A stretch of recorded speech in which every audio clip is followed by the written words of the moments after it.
Hi, everybody. Good evening. Good evening. Good evening. Welcome back to a brand new video and welcome back to my channel. So, so, um, um, I hope you guys enjoyed the ghost train videos that I made, but I'm gonna make one last one for tonight, and I'll make more tomorrow. I'll make more tomorrow. So, anyway, if you work for the travel channel company, and I just wanted to let you know I would really love it and like it if Ghost Train can be a documentary on the Travel Channel and they could have the story going back in time and the people going back in time, and they could have them return as spirits and ghosts and stuff like that. So so I, I'm gonna read you. I'm gonna read you some stories. And then I'm gonna show you an example of a TV show called Haunted Hotels and what Ghost Train ought to look like if it were put on the Travel Channel. So I'm gonna read you some stories, and then I'll show you my example of what Ghost Train ought to look like on the Travel Channel if it if it can ever be a documentary on there. Okay. Anyway, this story is called the Warsaw Ghost Train. And it takes place through Wilmington, North Carolina. Anyway,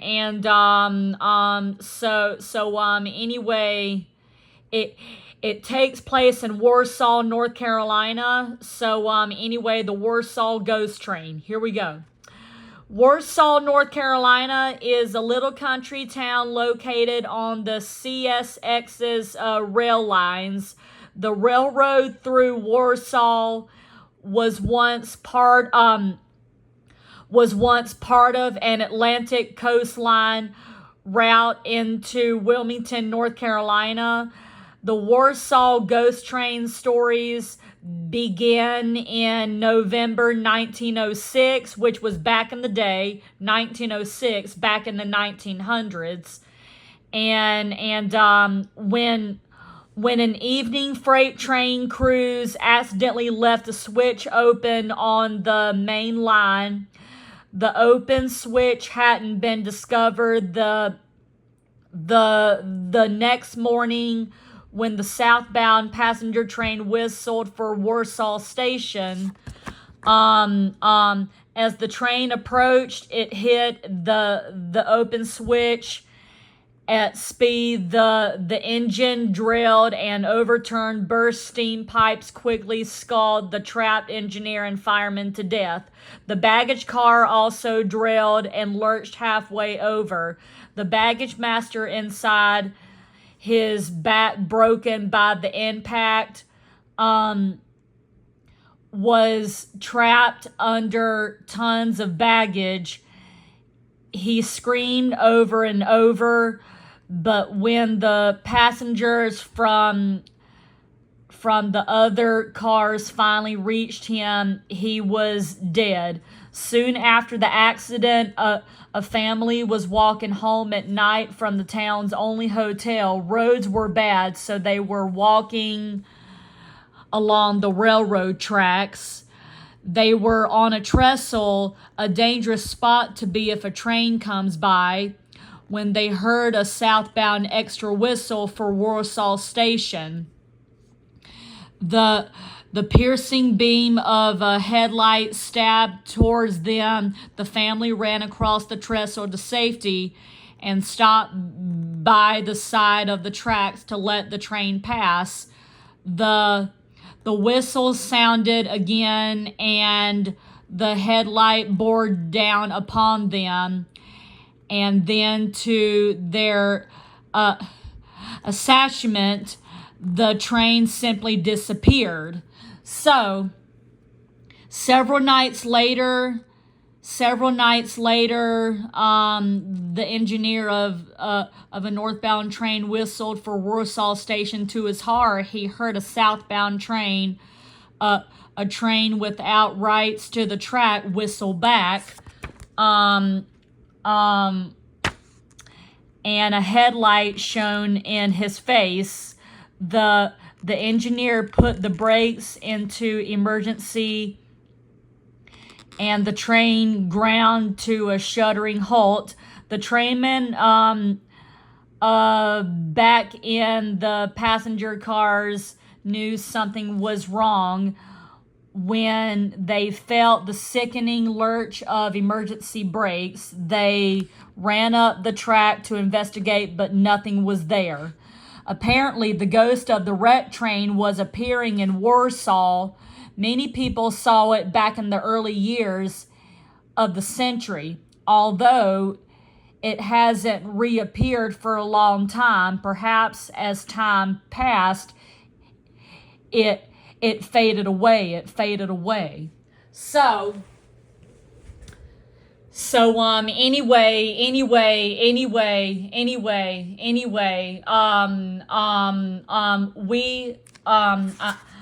I'm gonna read you guys one more story, and I'm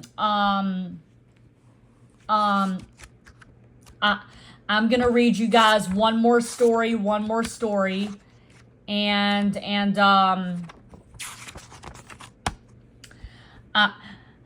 I'm gonna read you guys one more story, and then I'm gonna show you an example from haunted hotels, and I'm gonna okay, can't talk here. I'm gonna show you an example from haunted hotels, and of what Ghost Train ought to look like if it were put on the Travel Channel as a documentary with season episodes on it, okay? So, this story right here is called Bill McCanion's Ghost.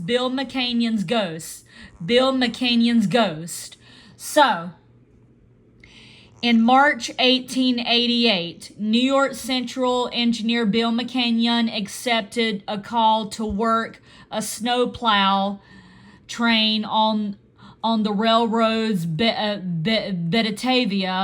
to North Tonawanda branch. There had already been 2 wrecks on the branch that winter, and Bill was reluctant to take the run. On an old railroad superstition said that accidents always come in groups of 3. McCanion told his fireman Fred Hunt that he had a terrible feeling that the 3rd wreck was coming. That the 3rd wreck was coming, and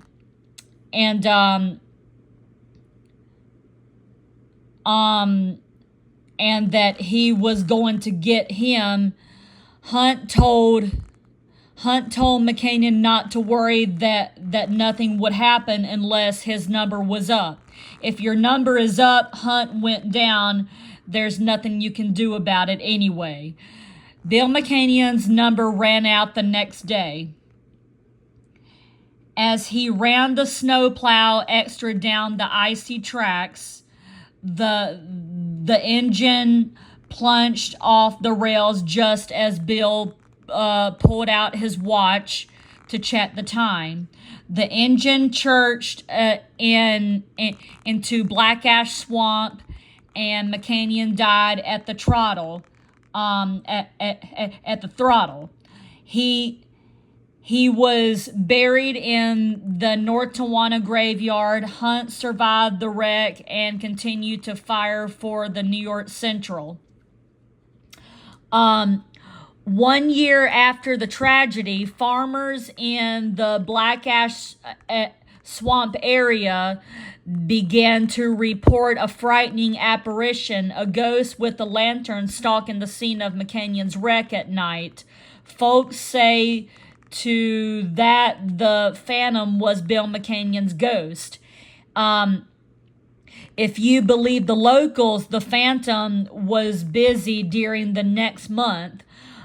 A man reported seeing a monster with glowing eyes swinging a lantern at the wreck scene. One train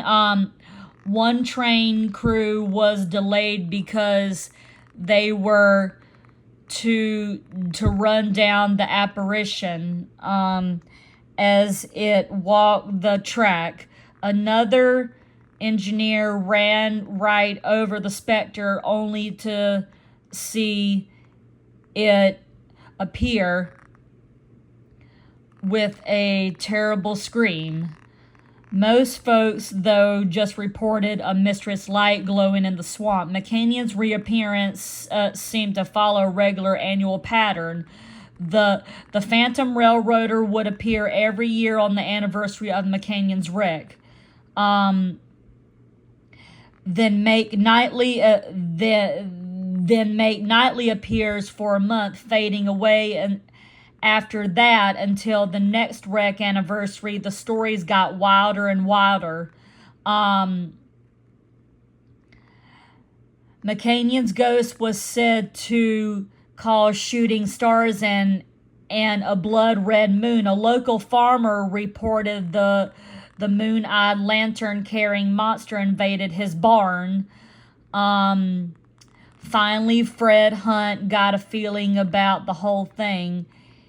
He's looking for his watch, the fireman claimed. Local railroaders, including Hunt himself, made inquiries in the community and found that a man had picked up the watch at the scene of the fatal wreck. The steam winder was retrieved from the ghoul. One cold March evening during McCanyon's annual month of revisits to Mother Earth, Hunt and some other local railroaders placed the watch in the snow at the wreck site right alongside the branch line rails. The men then waited to see what would happen. Observers reported an eerie sight. The lantern-carrying phantom did walk the tracks that night. When it reached the watch, the ghost stopped and seemed to stoop down to pick up the steam winder. Then the timepiece arrowed into the air like a rocket, finally disappearing from sight as it shot straight up into space. Neither the ghost nor the watch was ever seen again. So anyway, that is what I'm talking about. That's what I'm talking about, okay? So the story, you heard, you guys heard how the story went back in time, and the people,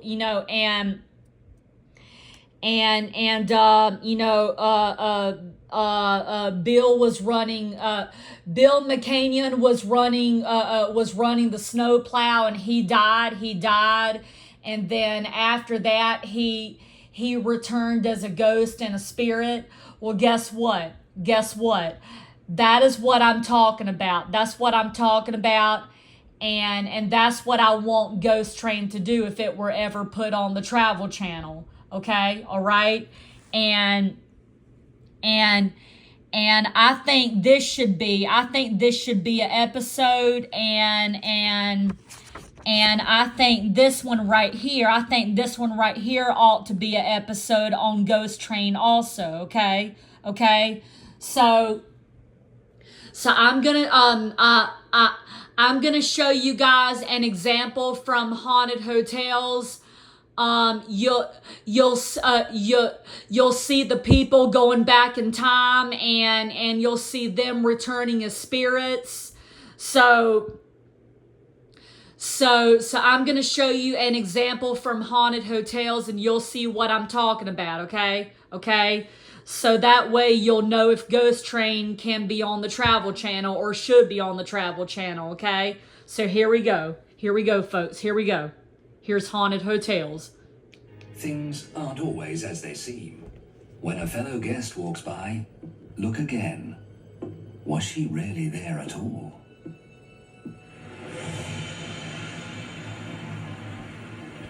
In the shadow of Windsor Castle, where tourists flock to catch a glimpse of royalty, there is a forest alive with spirits.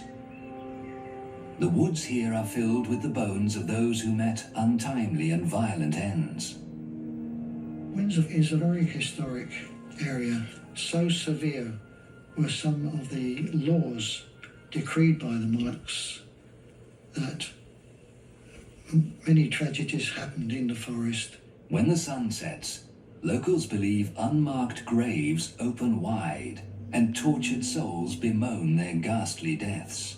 They used to do terrible things to people, didn't they? So you can imagine that people came back and haunted people because of the atrocities.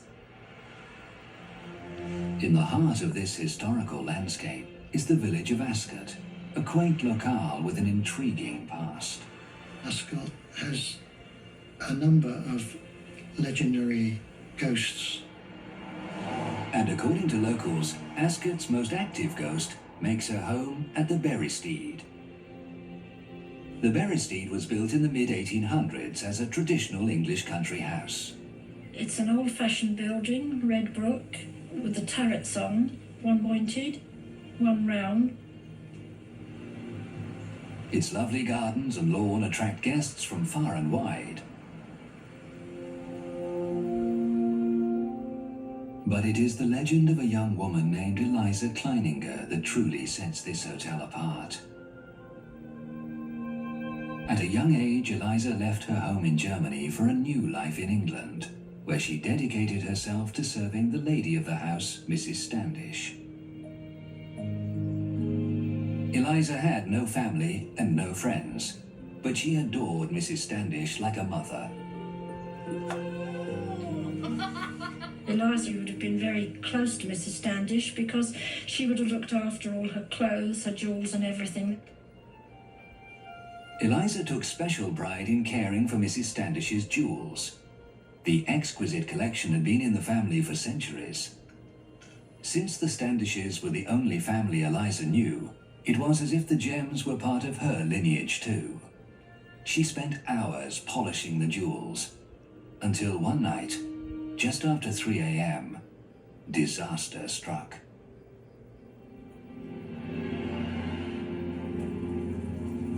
I don't know how the fire started, but the place must have been well alight. There were no fire engines and fire alarms in those days. Mrs. Standish and Eliza escaped, but the home was engulfed. And then Eliza made a fateful choice. A haunted hotel can be the perfect spot for restless spirits. At the Berrysteed in Ascot, it's said to be a young maidservant, Eliza, who gave her all to preserve a family's treasure from a horrible fire. As the Berrysteed burned before Eliza's horrified eyes, she suddenly thought of Mrs. Standish's jewels trapped in the fire. Hundreds of years of family heritage would be lost. In a split second, she made a decision that would cost her far more than diamonds and gold. She went back into the blaze.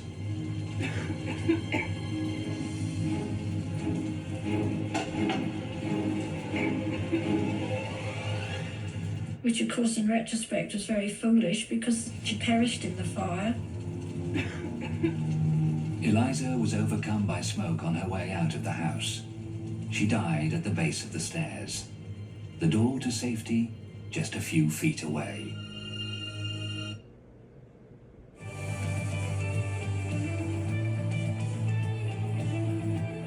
All right, guys, hang on. There's an ad. Sorry about that. Let me see.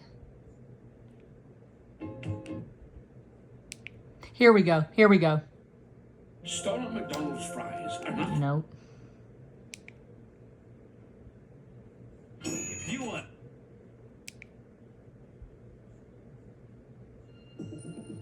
Turn your path.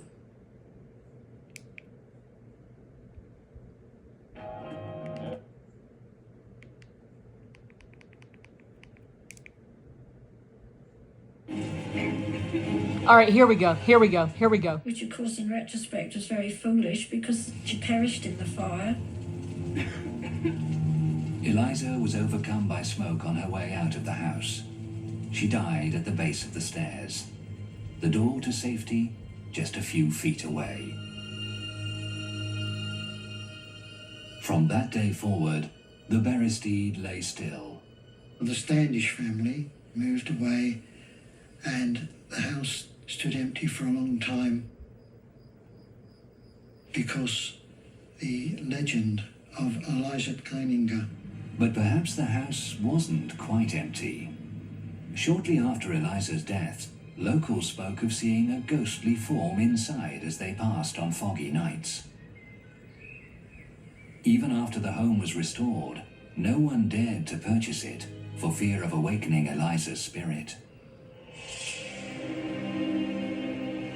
Because there was a ghost, people wouldn't have wanted to live in here. The building was never again to be a private home.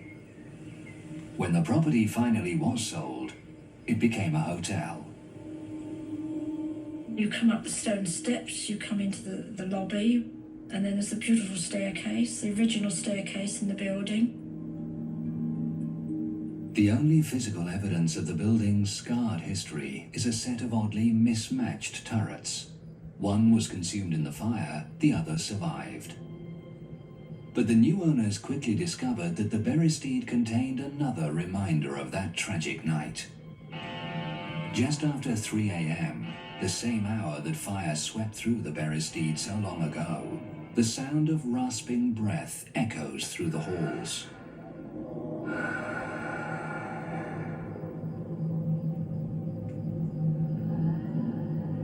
It can be very eerie at night. Maintenance men have heard inexplicable noises. Hotel guests make sure they're safely in their rooms by 3, because according to legend, that is when Eliza begins to roam. People see the ghost of Eliza Kleininger walking through the hotel in various places, mainly on the upper floors. Even when the halls appear empty, those who work the night shift know better than to think they're alone. They describe a presence, a cold chill, and the shallow sound of a woman gasping for breath.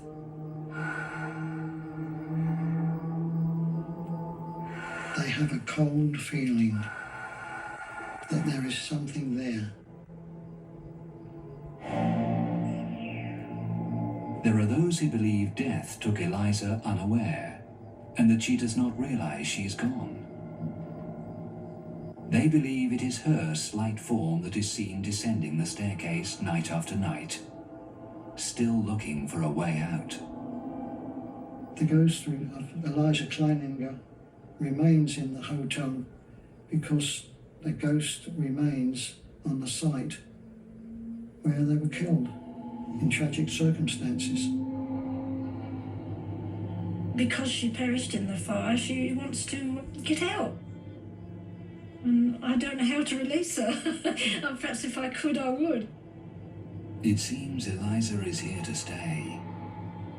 Tragedy binds her to the Beresteed, and she may never escape the walls that surrounded her to the last. At a haunted hotel, you never know who's Okay, at the so door, behind the keyhole. Okay, so I'm gonna stop there. And so you see, that was an example you guys. Okay, I'm gonna say the same thing again. you see how Eliza Kleininger, you see how Eliza Kleininger went back in time, and you saw how the people went back in time, and then after that they returned as a spirit and as a ghost. Well, guess what? That is what needs to happen in Ghost Train, okay? If Ghost Train ever becomes if Ghost Train ever becomes a documentary on the Travel Channel or even the History Channel, that is what needs to happen.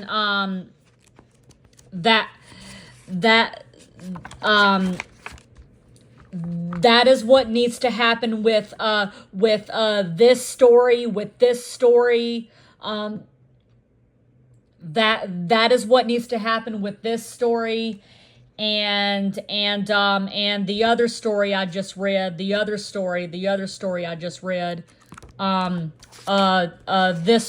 one right here, this story too. That is what needs to happen with this story here too, okay? So yeah. So the story needs to go back in time. The story needs to be going back in time with the people going back in time. And then after that, they return as spirits. So with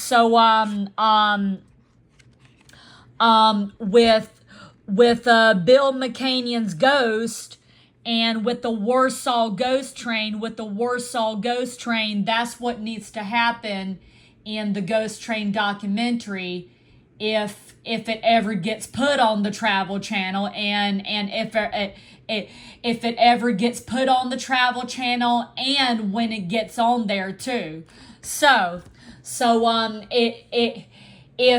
If you're in charge of working for the Travel Channel, and those of you who work for the Travel Channel, please put those episodes and those seasons on there with Ghost Train, okay? Just like you saw on Haunted Hotels, okay?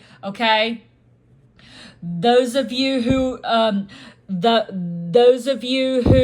who are editors, who are writers, who are computerizers, or if you're sound effectors or anything, and those of you who work for the Travel Channel, and those of you who are in charge are in charge of that, please put Ghost Train on the Travel Channel, and please put those stories on the Travel Channel also, the ones that I just read, okay? All right? The ones that I just read, okay? So anyway, please put it on the Travel Channel, and I hope you guys enjoyed these stories. I'll be back tomorrow for some more. I'll be back to show some more examples tomorrow, and different examples tomorrow, and other Ghost Train stories for you guys, and I'll